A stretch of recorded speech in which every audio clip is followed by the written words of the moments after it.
Okay, so we're going to be looking at the electric guitar part to A Brave New World. Before we start, I just got some announcements to make. This is, I'm back in Hong Kong now, so one of my Hong Kong guitars. Just, you know, the first fret, 3, 5, 7, 9, 12. Got 22 in total. So yeah, and it's a bit of a weird shape, so it's being a bit of a pain to record with. But anyway, as for the sound of the amp I'm using, we've got basically a lot of gain and no effects, no delay, no reverb. That's the important part. This guitar has got 12s on it, or 11s, I think, because they were chrome plated and they don't rust in the humidity or something like that. So yeah, that's that. And yeah, we're just on our bridge pickup. And yeah, let's jump into the verse. Okay, so we've just come out the intro with a big build-up on our D power chord. And then we're coming into the verse, and the first lick we're going to look at is played through all of the verses. I can't remember if there are 2 or 3, one after the solo or not. But anyway, here's the part we're going to be looking at.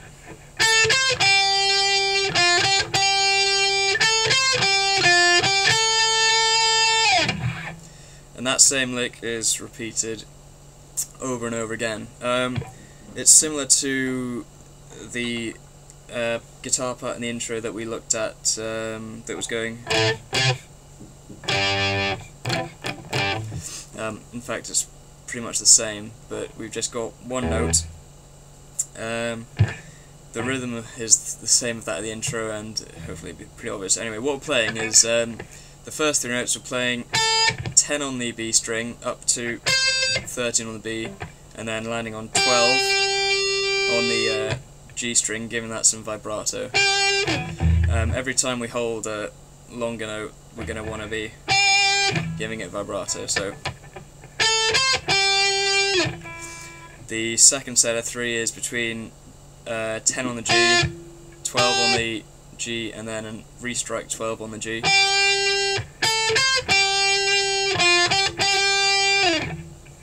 The third round of 3 is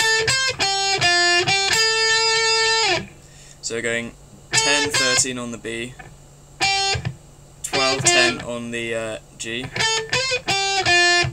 and then 12 on the G and holding 10 on the B and doing the vibrato. So one round all together.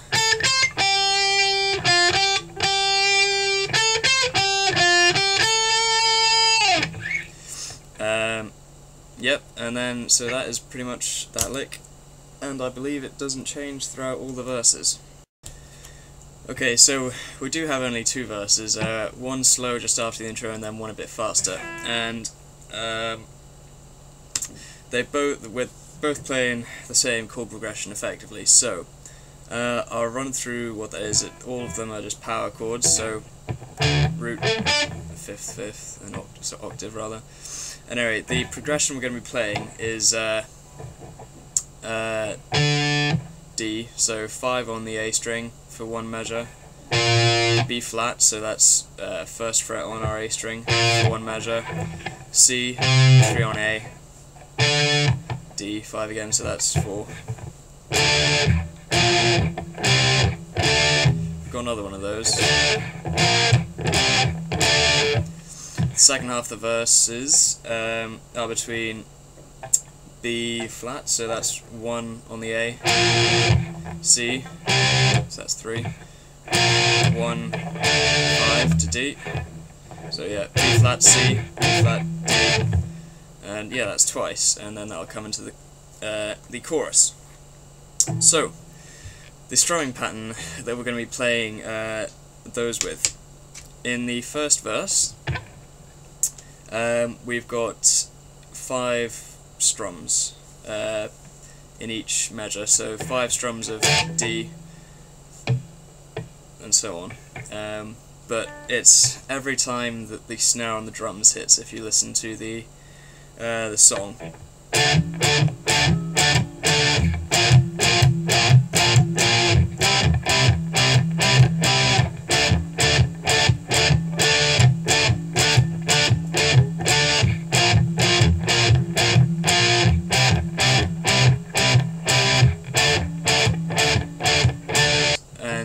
way you play those is just all three strings, and then basically use your hand to either chop the strings and mute it, or you can, or sort of lift off, you know. I personally prefer to keep it held down, play, and then chop, if you see what I mean. But feel free to use any technique you like to get those sharp bursts. The second verse's strumming pattern is easy to explain. We've got the same chord progression: D, B flat C, D, D, B flat C, D, B flat C, B flat D, B flat C, B flat D. But yeah, we just got 3 strums at the start, so and this is on the first beat of the bar.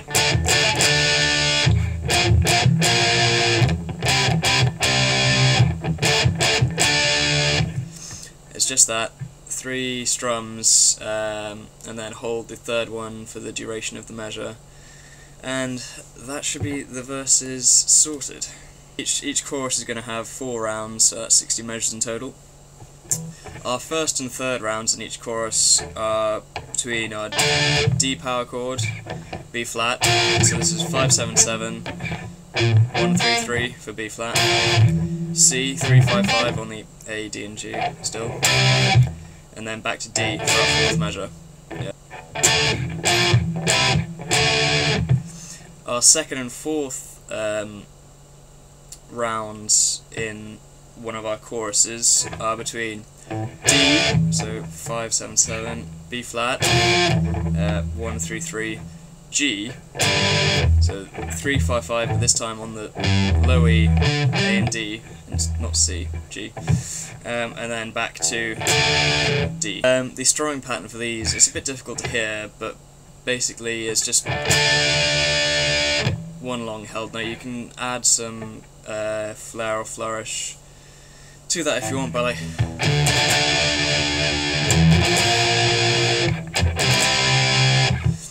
sort of. But for the majority of the measure, you're going to want to have just that one note held through it. Okay, so there's one last part of the chorus that we need to look at, and it's just some small embellishments. At the end of each first and third round, a second guitar comes in, and just in the 4th measure, so that's our D power chord, we've got. So yeah, it comes in on the 4th, and then it holds the last in the 1st measure. So I'll play through to get an idea.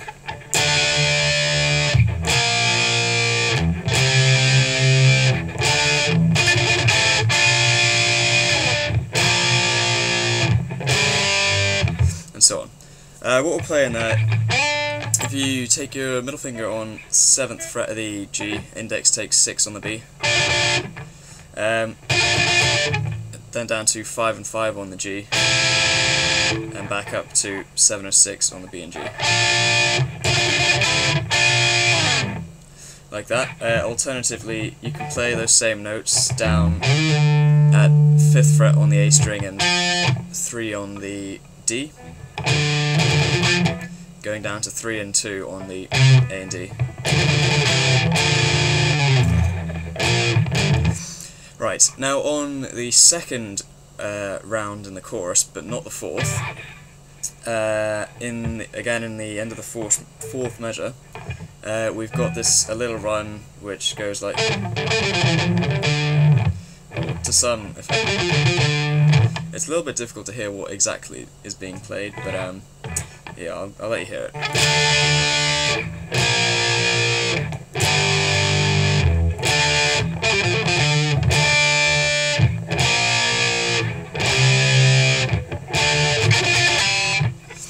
So yeah, it's just a little descending run of about 6 notes or so, and if you take your pinky on 7 of the D, middle finger will take you down to 5, index will hold 3 on the D still, and then use your pinky to play 7 on the A.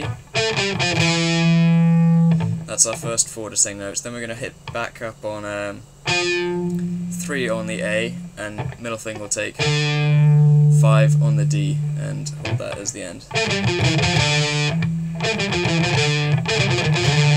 And you want to be palm muting it a bit at the bridge to give it a bit of a softer sound. But yeah, as I said, these are played by a second guitar part, so they're a little bit challenging to incorporate into the chords as you play them. So yeah, that's the chorus.